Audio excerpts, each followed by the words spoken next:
Hi, అందరికీ నమస్కారం. మిత్రులందరికీ శ్రీ పరభావ నామ సంవత్సర ఉగాది శుభాకాంక్షలు. తెలుగు వారికి ఉగాది మొదటి పండుగ. ఉగా అంటే నక్షత్ర గమనం, ఆది అంటే మొదలు, అంటే సృష్టి ప్రారంభమైన రోజు అని అర్థం. ఈ పండుగ గురించి మనం ముఖ్యంగా చెప్పుకోవాల్సినవి మూడు విషయాలు. ఒకటి, ప్రకృతి మార్పు. చైత్ర మాసంతో వసంత ఋతువు ప్రారంభమవుతుంది. చెట్లు చిగురించి కోయిలలు పాటలు పాడి ప్రకృతి అంత కొత్తగా కనిపిస్తుంది. రెండవది, ఉగాది పచ్చడి. ఈ పండుగలో అత్యంత ముఖ్యమైనది ఉగాది పచ్చడి.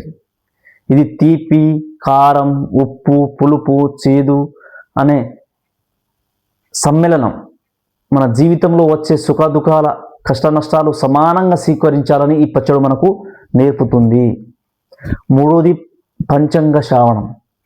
ఈరోజు అందరూ కలిసి పంచాంగాన్ని విని రాబోయే ఏడాదిలో తమ గ్రహస్థితులు ఎలా ఉన్నాయో తెలుసుకుంటారు. మన సంస్కృతిని, సంప్రదాయాన్ని ప్రతిబింబించే ఈ ఉగాది పండుగ మనందరి జీవితాల్లో కొత్త వెలుగు నింపాలని కోరుకుంటూ సెలవు తీసుకుంటున్నాను. ధన్యవాదాలు.